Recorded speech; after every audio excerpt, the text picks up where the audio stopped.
Welcome again to SDS Thursday. As you probably know, we always ask you in the beginning of the evening to start typing and to let us know a little bit about yourself. We are always interested to know where you are in the world, what kind of setting you're working in. Are you working with adults or children? Are you using solution-focused therapy? Are you familiar with solution-focused therapy? Or this is your introduction to it? Have you been to our Thursdays before? Particularly, have you been to our Thursday 2 weeks ago? Because that's when we started talking about Steve DeShazer and solution-focused therapy, and some of the questions which were asked at that session, because we overran a bit, we've decided to start with those questions today. So it'll be interesting to know whether you've been to that session. Have you been to any SDS courses before? And how did you discover SDS Thursdays? Because we do try to use social media and journal advertising, Google advertising for promoting SDS Thursdays. But what we discover is that not all of them are equally effective. So I'll be very interested to know, how did you find out about us? Probably word of mouth so far seems to be the most effective way of spreading the word. So if you can share that information with us, that'll be really great. Let me just introduce myself. My name is Dr. Julia Budnik, and I am one of the directors of SDS Seminars. And SDS Seminars is the UK-based training company. We specialize in postgraduate training for people in, in therapy, helping professions, sort of in a broad way. Paul, what's the best way to describe it? Psychological skills training. I always find whatever combination of words I'm using, I always find it not quite satisfactory. Maybe also because our profession is growing and the number of job titles is growing exponentially. So I always feel like I might leave one big group out, but you know what I mean. It's people who work in health service or third sector, trying to help people to change, help people to adapt, people who are your colleagues. And because you're all working in the field, you know what I'm talking about. These Thursdays have been going on for over 3 years now. Yes, over 3 years. We started during the first lockdown. And if you haven't come across them before, and if you would like to see what we've already covered, because we've covered enormous amount of topics, I wanted to share with you my screen and to just remind you how to find us on YouTube, because we put the recordings, sometimes edited recordings, slightly shortened recordings on YouTube, but more or less all sessions are covered. So if you're familiar with YouTube, you can find us there very easily. The channel is called SDS Psychotherapy Training, or even easier, you can probably just search for Paul Grantham, because even when Paul is not presenting, he is usually in the room, and you will easily find videos with Paul, and most likely they will be from our channel. So the last video I was just mentioning about Steve DeShazer, we were remembering him because it was anniversary of his death. And the last video is already there. You can see it's first there, over an hour. And it had also a session of Steve DeShazer using the miracle question. So if you're interested in seeing that and how Steve was using it, please head to YouTube and watch that video. And of course, whoever goes to YouTube, I will always ask you to subscribe to our channel. I've just discovered we've got 5,000 subscribers. I'm very pleased about it. And if possible, put a like for the video, because that's how YouTube works. If you put a like, it will recommend this video to other people who have similar interests to you. So that's the one thing I wanted to share with you. And another thing I wanted to share, it was really nice to see a lot of interest in solution-focused therapy last time when we've met 2 weeks ago. And because we have quite a lot of video materials related to solution-focused therapy, I've decided to put these video materials on special offer for people who are interested in solution-focused therapy on our website SDS Seminars Online. Again, I will put the QR code for those who watches it on YouTube here, but for you it's very easy to find us. It's sds-seminars.online, and you can see we've got quite a lot of courses on solution-focused therapy, and they are on special offer. And so we've got the miracle question. Paul is doing the miracle question with the patient who experiences anger. We've got solution-focused therapy in family problems with Steve Conlon and Bill O'Connell. And we have solution-focused therapy in addressing clients' relationship with drink.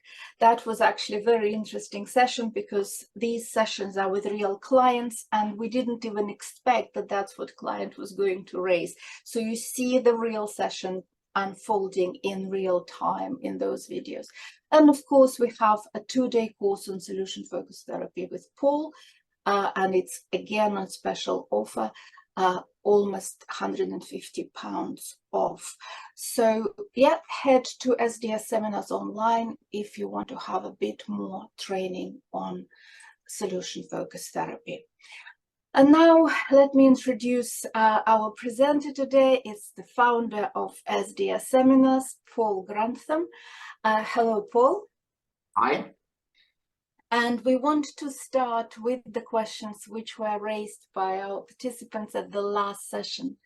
The first question was, I think, was a very fair one, because it was a question about Insoo Kim Berg.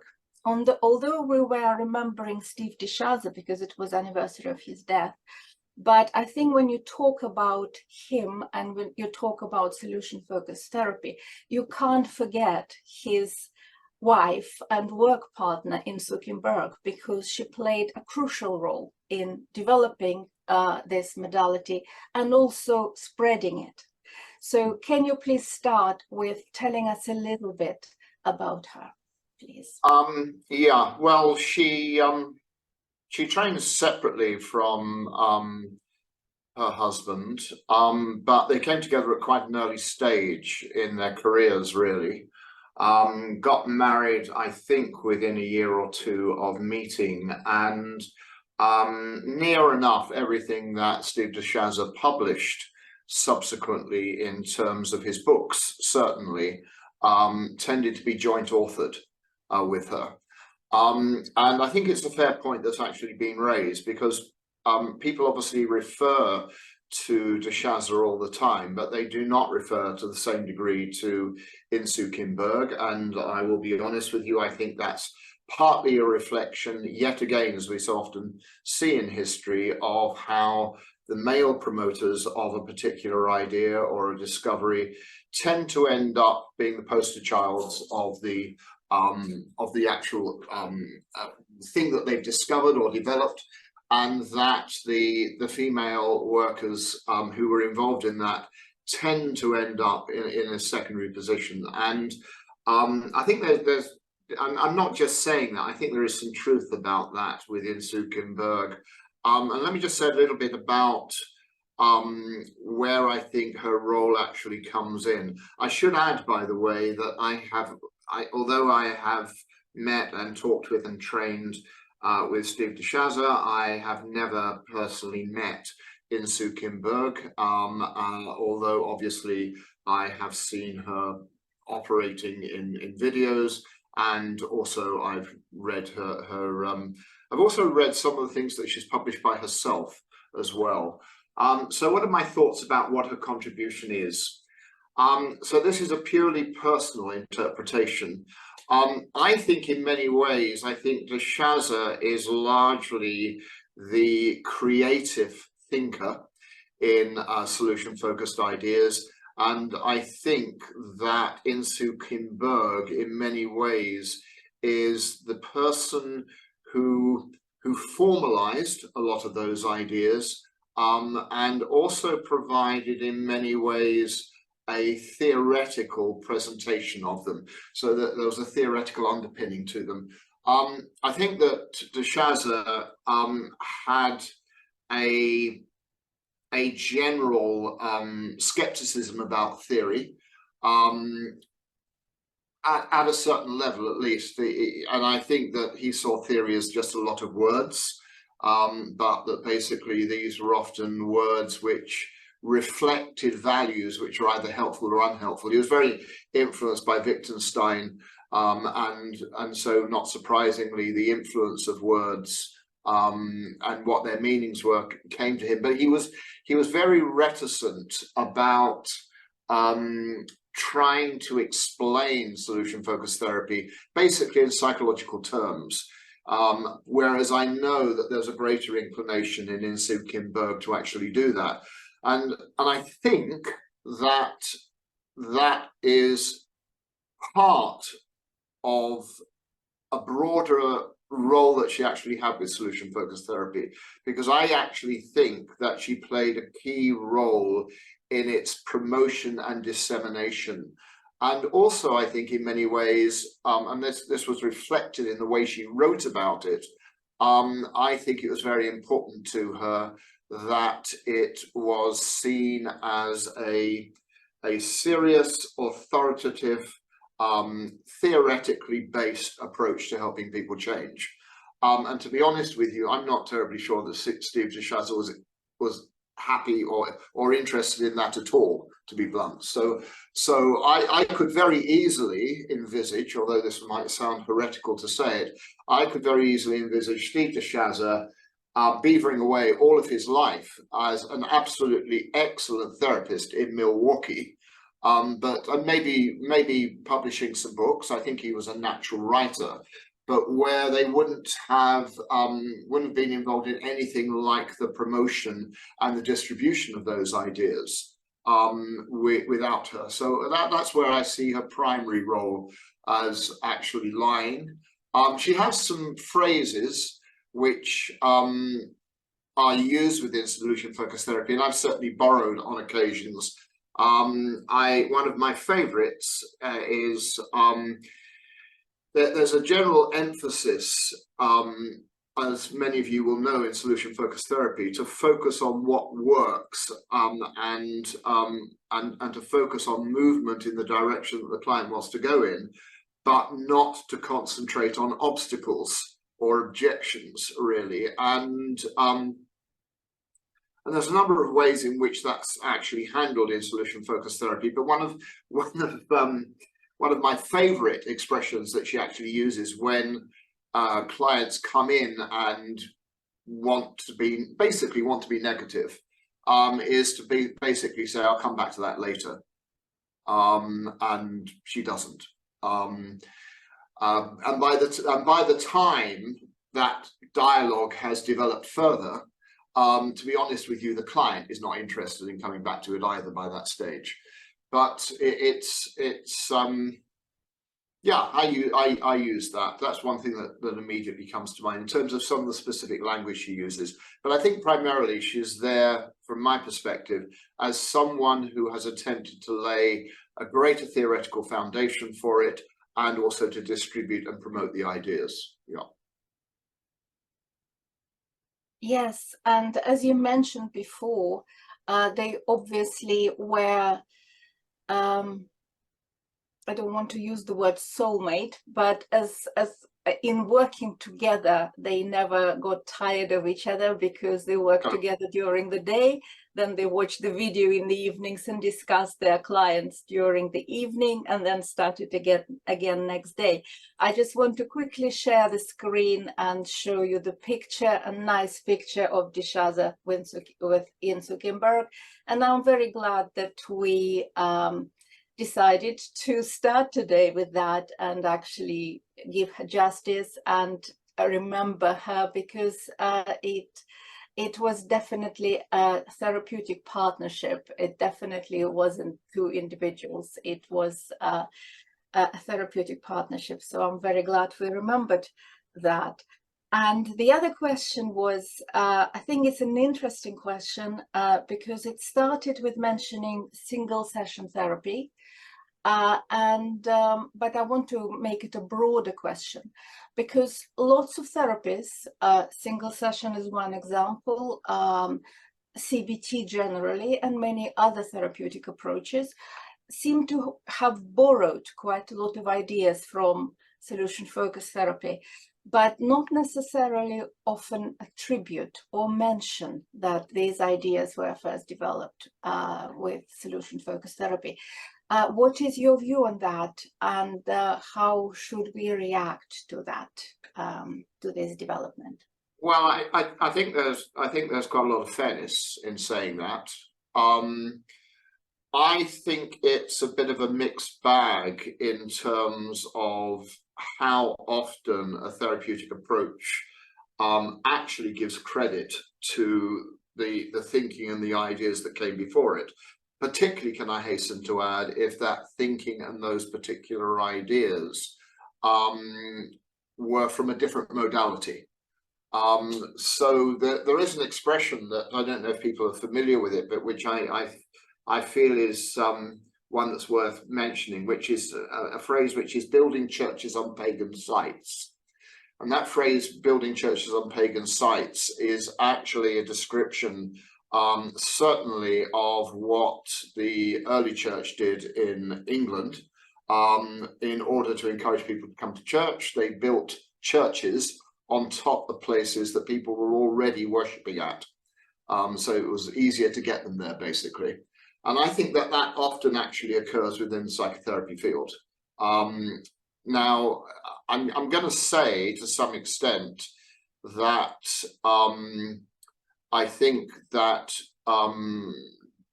Dishaza, I think in many ways is quite honest about the influences on him, but I still think he had certain blind spots. So, for instance, I think that the fact that solution-focused work is in many ways very behavioral, in the sense of, I don't mean behavioral as in behavior theory or behavior therapy, but certainly in terms of what it focuses on, which is what people would do differently. That focus on overt observable behavior, I do actually think, I can't see any other place really where that comes from so strongly as from learning theory. So to my knowledge, I'm happy to be corrected on this, but to my knowledge, I don't think Dishaza's ever acknowledged that. But in other instances, I think that he has indicated where his influences lie.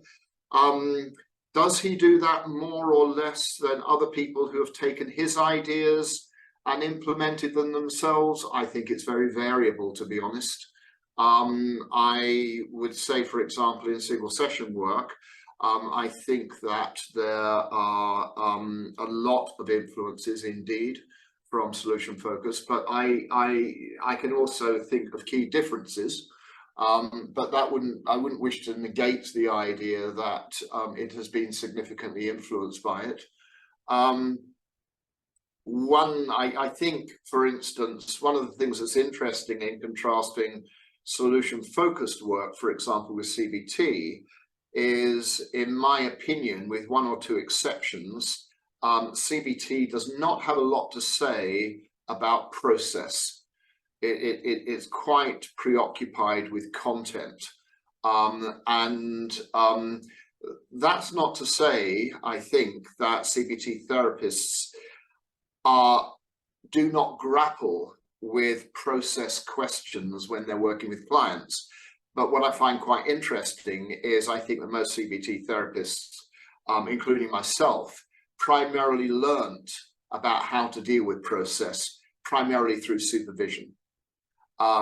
There's nothing specific, I don't think, maybe apart from Socratic questioning and a general acknowledgement of what might be called non-specific factors in therapy. I'm not sure there's a lot in CBT that addresses that. And I think one of the implications of it, and why I'm mentioning it, is because I think that whenever you do come across examples, and you do come across them most commonly in training contexts, CPD training contexts, and also in supervision, is I think the CBT often borrows quite heavily, I think, from ideas in solution focus work regarding process. You know, so all of those things about, you know, I'm stuck with a client, where do I go with this client, or this client's making me feel X, how do I actually manage it, or the client goes round in circles, they're not following in the direction that you know, all of those, the answers to all of those questions, in my experience, tend to borrow quite heavily from solution focus, and I don't think that actually is commonly acknowledged. No, I think you're right. So I think it's a bit of a mixed bag. I don't have particularly strong feelings about it. I probably would have strong feelings, I think, if I came across someone who was specifically promoting solution focused ideas and claiming ownership and discovery of them. You know, I know, and can I say, anyone that's been working in this field for any length of time will of course know that we have the most amazing ability as therapists to rediscover the wheel and give it a new name every so often. But having said that, I do think, you know, I would feel less accepting of any modality that was explicitly owning and promoting something that was solution focused and not recognizing its origin. But I'll be honest, I don't come across too many examples of that. It tends to be done in a different way. Yeah. Well, I think it's also important for people who are here tonight and who come to our courses to understand the difference, to know different modalities, and to be able actually to make their own opinion and have enough breadth of knowledge and toolbox to know what is probably coming from where. You mentioned supervision, and of course today's topic, slightly unexpectedly, is using solution-focused approaches in supervision. I think I won't be surprising any of you if I say that Paul runs extremely popular course on clinical supervision. It's probably one of the very few, if not the only, really short course which is recognized by the British Psychological Society Register for Supervisors. Would be actually very interesting if you put in your chat boxes whether you've done supervision course with Paul, or whether you've heard of it, or whether you're planning to attend it in the near future. I think we are running one, let me just have a quick look. I think we are running one, yes, we're running one in October, 3rd and 4th of October, the next course on essential supervision skills. And I believe it was quite unusual when you started introducing solution focus approach to clinical supervision. So tell us, how did it come about and why you've decided to cover that particular topic tonight, Paul? Right. Okay. I'm not going to get too caught up in the whole question of clinical supervision as a whole, because it is in many ways an absolute minefield.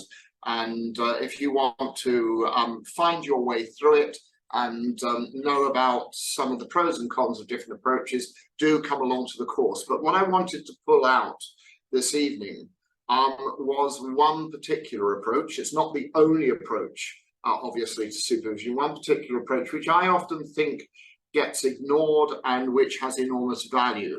So I'm going to say very quickly a little bit about that because of time. But while I'm going through it, afterwards, I would particularly like to have a volunteer from one of you who would be happy to share a case which you would like to get something out of discussing if you were in a supervision relationship. Obviously, anonymize the case, but I'll just leave you to have a think about that.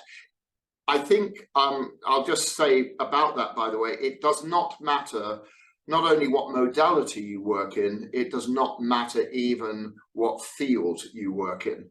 And I'll come back to why that's important in a minute. I just wanted to mention that to give you folks a chance to have a think. I know that you'll all be rushing to the screen when we actually come to it, but it's just to give you an opportunity to have a think about that. And what I wanted to do was to start off with, I've got my slides around the wrong way, of course. Bear with us a moment, folks.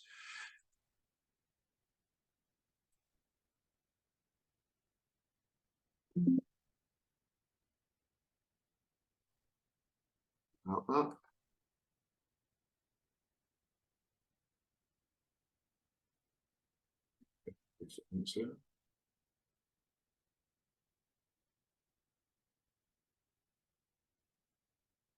Right.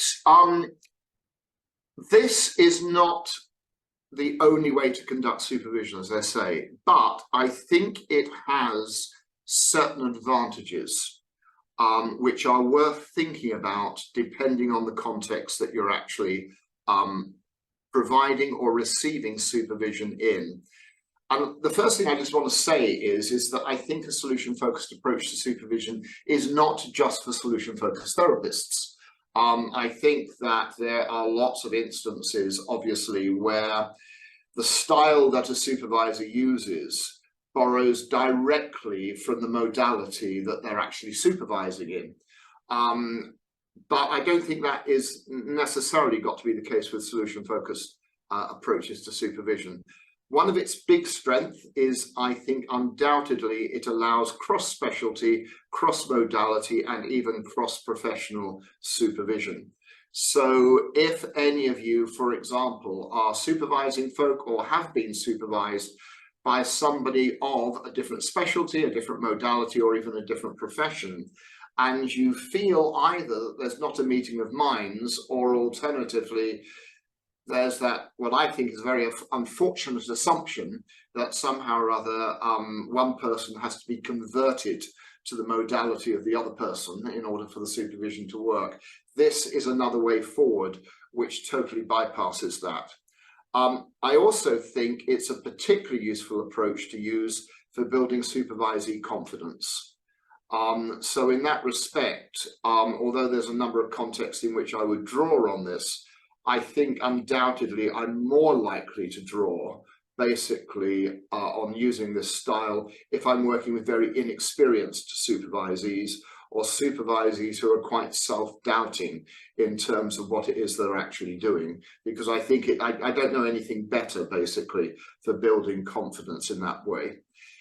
I think it's extremely helpful to help supervisees identify their strengths. Solution-focused therapy is built in that way for clients, and it is built in that way for supervisees.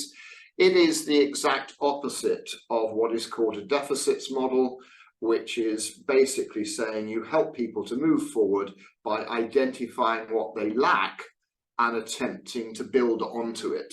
This actually, as an approach, is solely interested in basically what the supervisee already has. In my experience, I think it is it's not the only one, but I think it's one of the few ways of having a supervision discussion which enables the discovery of creative or novel solutions to case problems. I think there's a whole variety of reasons why that is, but I think one of the key things it does is it gets the supervisor and the supervisee out of a stuck position of how they're thinking about the actual work that they're doing and how they're feeling about it as well. I'm sure many of you are aware, whether you've been supervisors or supervisees, that particularly with clients that one feels stuck with, there is a tendency, if you're not careful, to go round in circles. And I think that this actually provides a great route out of that. It also bypasses yes, but issues with supervisees. Now, why are supervisees going to say yes, but?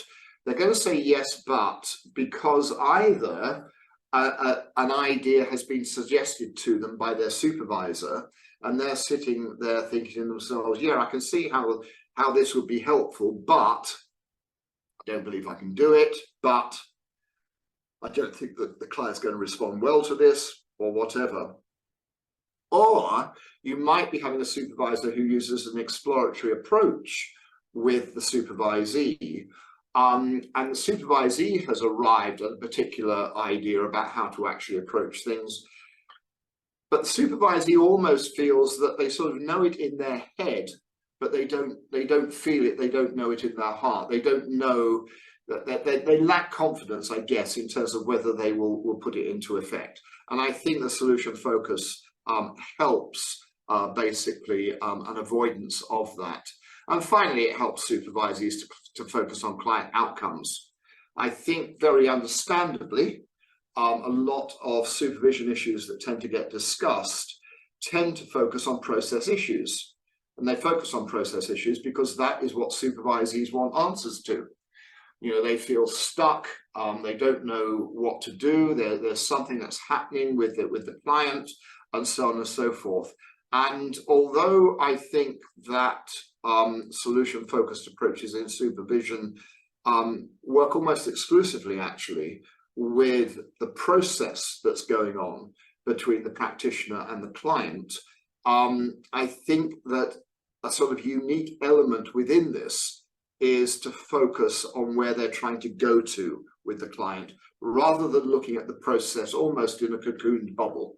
You know, I've got this unmotivated client, or I've got a client who forever says yes, but, you know, why, you know, or they say one thing but do another thing. All of those are sort of, how do I deal with that? Those are all process questions. I think solution-focused work is great at addressing those, but I think almost uniquely by helping the supervisee to focus on where they're trying to get to with the client. So some basic principles before I sort of go through a demonstration illustration of this. These are basic principles for solution-focused work generally, but I'm just mentioning them here as they apply to solution-focused supervision. They assume that the supervisee's development and support comes from identifying the supervisee's strength and encouraging them to use them more, to use those strengths more often, rather than to typically identify what the supervisee is failing to do and encouraging them to do something different. So strengths, how do we define strengths? Are here a range of ways in which they can be defined. They can be defined by what the client values and wants and says is helpful. They can be anything which helps the client to be moving forward.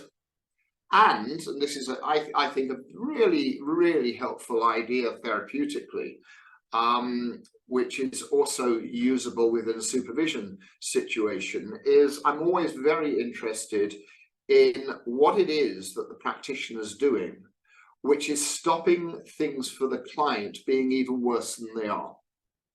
Now, I know that sounds a really weird way of thinking, but very often when things are not going well with clients, you know, one is thinking about how bad they are. And actually, what's very, very, very, very important to realize is that whatever it is that we're doing with clients could actually always be worse. So why isn't it? What is it that the practitioner's doing, basically, which prevents things from being worse than they could be? And very interestingly, that often helps to identify some of the strengths that the practitioner has, which they may not recognize or value as much as they should do.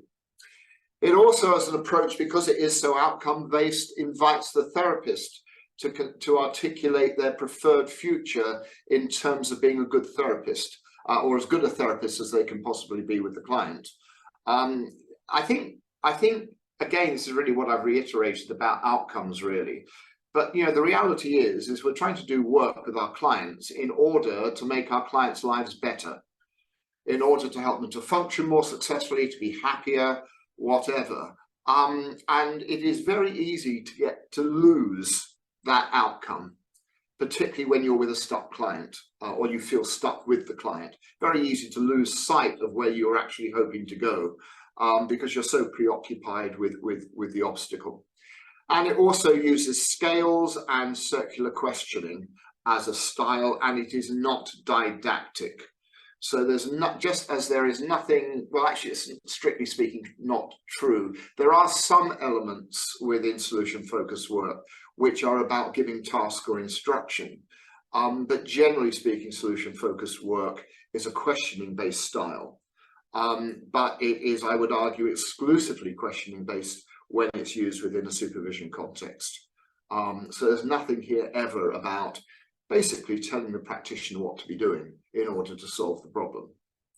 So folks, that's a very brief sort of introduction to the concept. What I'm interested in, I guess, is a volunteer. Whoever it is, to be blunt with you, who raises their hands first, or unmutes and jumps in. Whoever wants to do it, just unmute and say, I'm ready. Yeah. Or something like that. And nothing horrible happens, folks, and you never know, it might be life-changing for the better. So I'd be quite interested. Yes, I'm so Mary. Mary, great. Okay, Mary. Is there any chance of having your camera on? Oh, I don't know. Oh. I'll see. Right. I think, Paul, I think it'll be fine without the camera. Okay, we'll do it without the camera then. I'll put my camera on. I just want to hide my background. Don't worry. Oh. Oh there we are. There we are. Where am I? I can't see Mary. Where's Mary? I put my next to me. Next to me, but anyway, don't worry about this, Mary, because okay. We'll leave the video. We'll leave the video. Okay. So tell us a little bit about, first of all, what it was that you wanted to discuss. There is someone I've been seeing who seems quite fixed on their own situation being as it is, and there appears to be nothing in their life that they seem to be interested in for which they may be motivated to make any change. Okay, so when you say they seem to be quite fixed on the way things are at the moment, can you just say a little bit more about how they show that? What is it that they say or do which illustrates the fact that they're so fixed? They can't imagine things being different in terms of their behaviors in a certain place. Right. They consistently compare themselves with other people and saying that they're better than all these other people. And he is he keeps repeating the same things. So Okay. there's a lot of repetition. Okay. Of this is just the way it is. Okay. So what would have to happen for you during this conversation this evening? What would have to happen for you to make you feel that this conversation was useful? The one I'm having with you? Yeah. I think I'd like to have a bit of light on the horizon as to a different way in which I could have a conversation. Right. Okay. With them. So when you say a light on the horizon, I don't want to put words in your mouth here, but I'm assuming that you mean that you would like to be feeling a bit more optimistic and hopeful. And also, in addition to that, that you would like some new ideas, basically, about how you might go about this. Have I got that right? Yes, but although the ideas may not come from you, they may just I can guarantee arise. they will not come from me, in fact. But I would hope I can play a role in helping to develop those. When you think about this work that you're doing with this client, and it obviously, from the way you're describing it, feels very difficult. Are there some times when it's more difficult than others?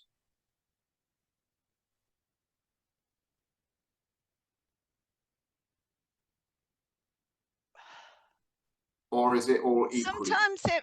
Sometimes I think it's been consistently difficult.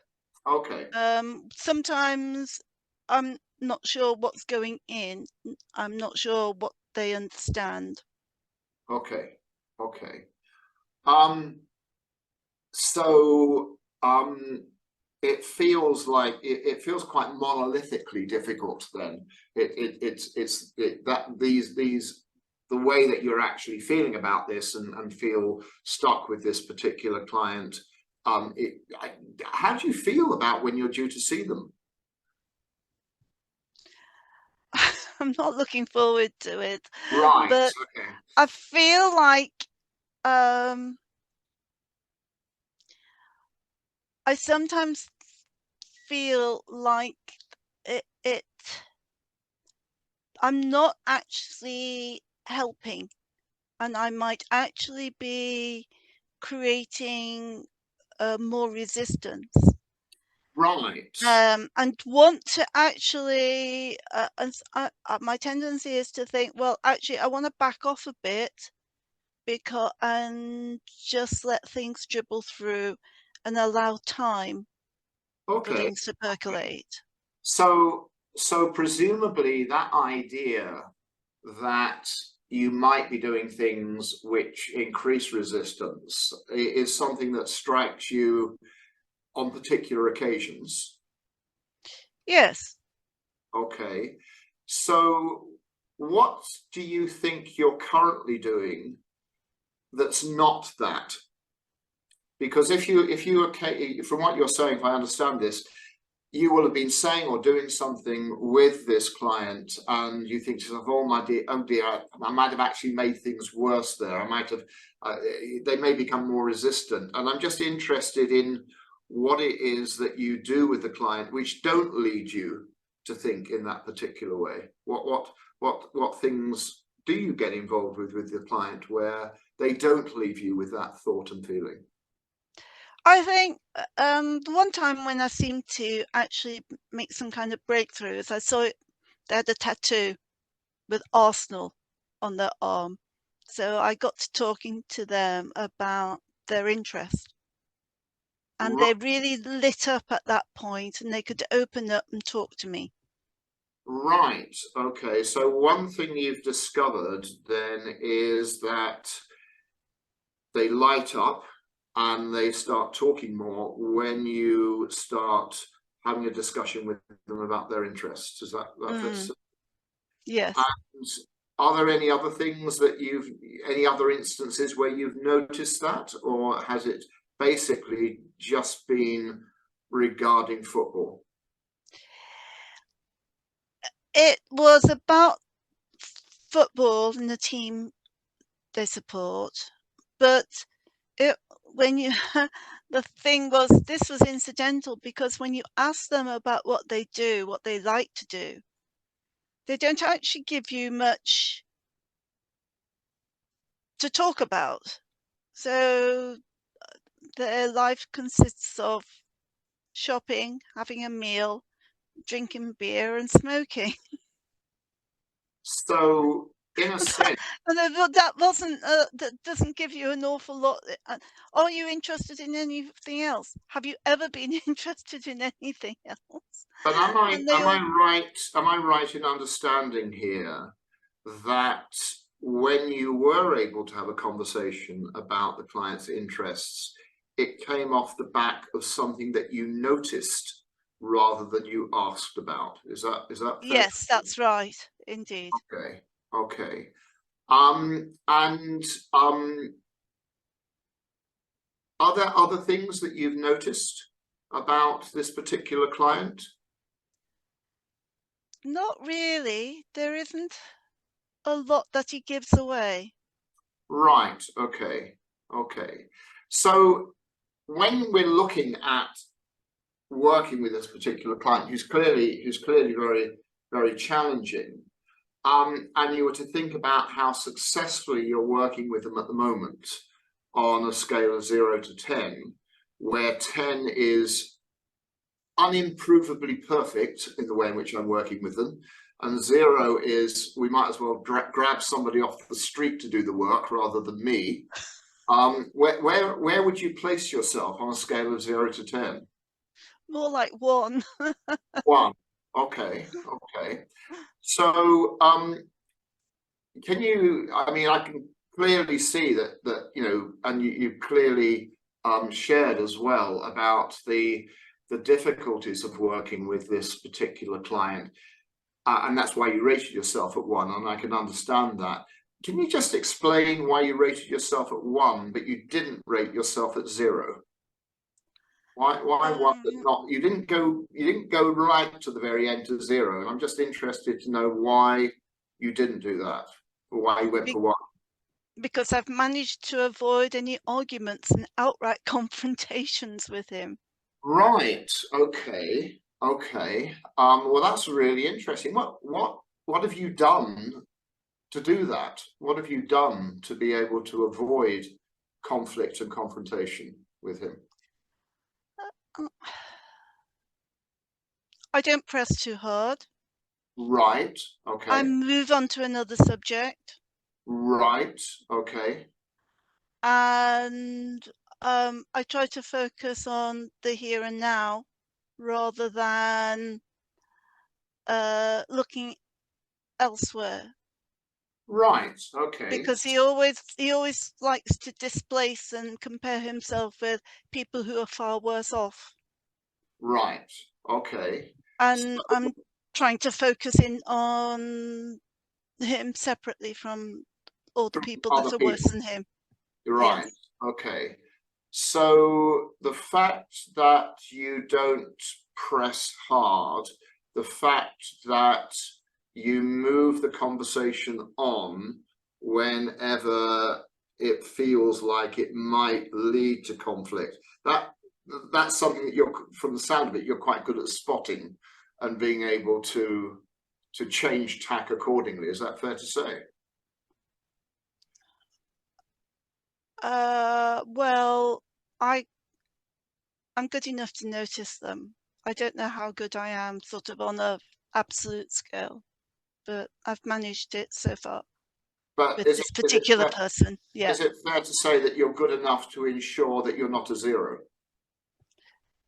Probably. I don't ever get to a point where there are stand-up rows or there are any Okay. incidents. Right. Okay. And what do you think would have to happen to move you up from 1 just up to a 2 in terms of the way in which you're working with him? What would have to happen that's not happening now? I think I would like to be more creative and less stuck in a certain way of approaching things. I think Okay. I'm up against my own limits, but that's possibly because I need to think about it in a different way. Okay.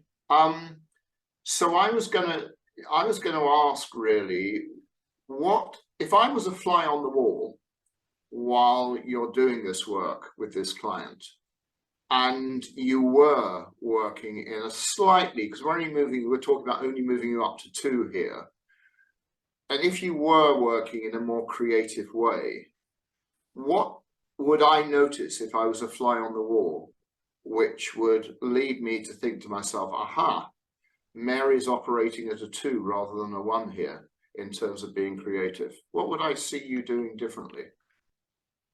See me doing differently. See you doing differently if you were to be slightly more creative?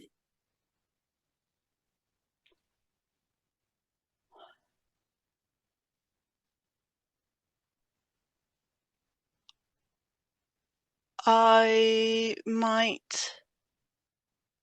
would hope I could approach things in a different way, Okay, maybe less directly, right. So, and more in a way that can engage him better. okay, so when you That's use then. no, that Yes, makes total sense. And I'm just trying to I mean, and what would approaching indirectly look like, or might it look like? I actually thought he mentioned he had a girlfriend, and what I didn't do was I didn't ask him what his girlfriend does or what she would think, and the kinds of things, and basically what impact she has on his life. Right. Okay. Okay.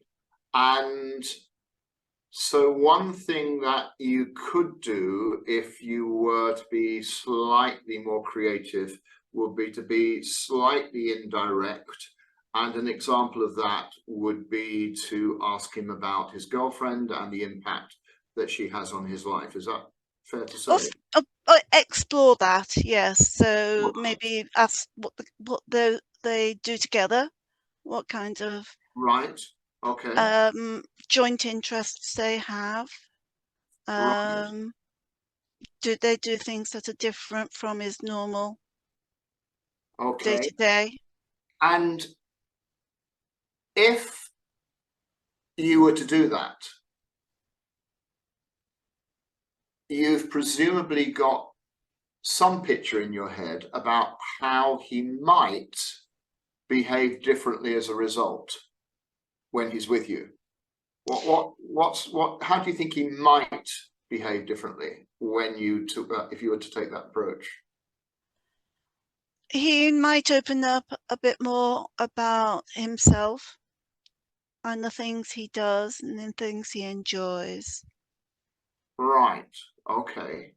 And I would be able to get a better view of him rather than this solid wall of resistance Right. that's there. I might be able to see more of the person. Okay. I mean, that's really interesting. I mean, what I would like to leave you with at this point, because we will have to bring this conversation to a close, unfortunately.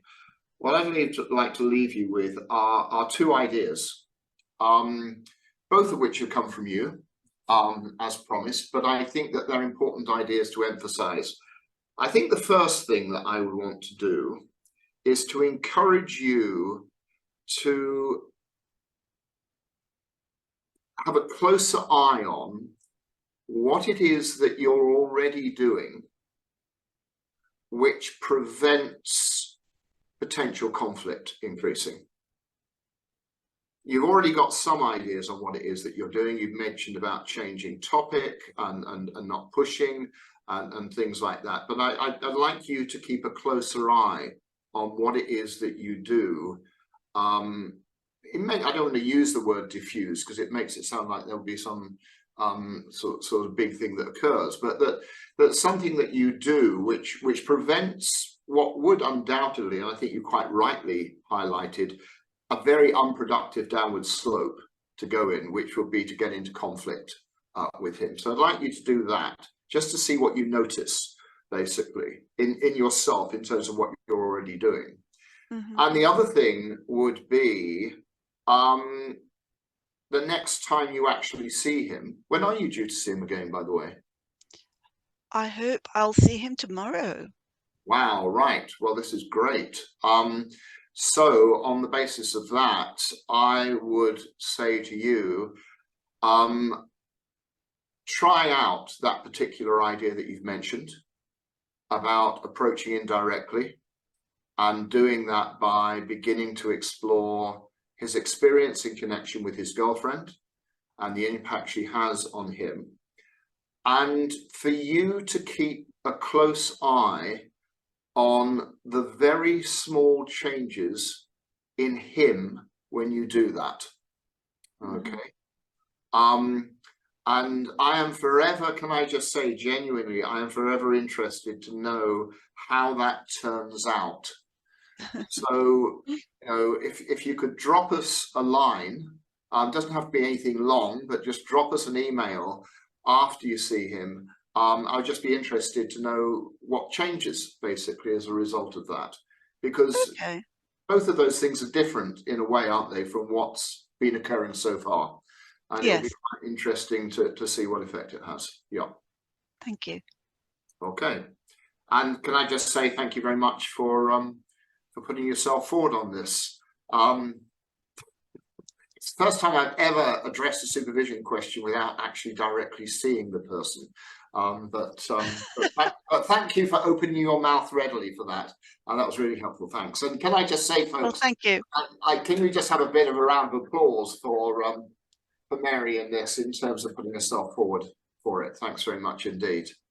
I don't know if there's any particular questions. I mean, I could go back over that and say a little bit about what I actually did, but to be honest with you, I think, you know, I think it's far better if there's particular questions that come from you, or things that you don't agree with, or you wonder why it was done in a particular way, or whatever. I suppose I would emphasize the point, can I say, that first of all, I still don't really have a clue about what Mary does as a job, or what her key role is with her client. I haven't got a clue about whether she works within a particular way of working or not. I've got no backstory on the client either. And I think or at least I hope it demonstrates how that style can be used when you don't necessarily share those particular things with your supervisee. But I don't know, is there anything at all that anybody wanted to come back on with that at all, or to ask about, or to comment on?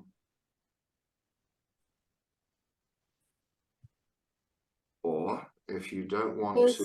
There are no questions in the chat box, and we are very close to 8 o'clock.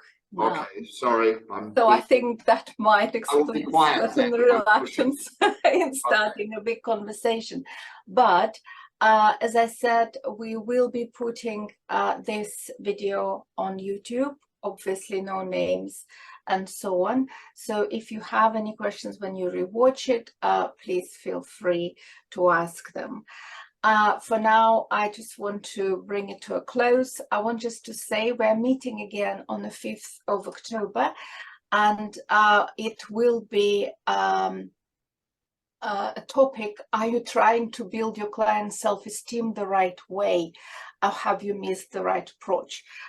So Paul will be doing a quiz and a presentation with discussion of your answers. So if you're interested in a topic of self-esteem, 5th of October, 7 o'clock, as always in the evening, will be great to see you. So I hope this last 2 sessions on Thursdays gave you some of a flavor of solution-focused therapy, and maybe awaken your interest in that. So for that, head to SDS online, SDS seminars online. As I said, we have those videos on special offers. And I hope to see you again on the 5th of October. And you can unmute yourself and say your goodbyes, and we'll see you soon. Bye-bye. Thank you. Thank you very much. Thanks. Goodbye. Bye. Bye. Take care. Look after yourselves. Good to see you all. Thank you. Good to see you. Thank you. Bye. Thanks. And thank you, Mary, Thank you, again. Paul. Thank Yeah, you. thank you, Mary. Thank you, Julia. Thank you. Bye-bye. Bye-bye. Yeah, folks.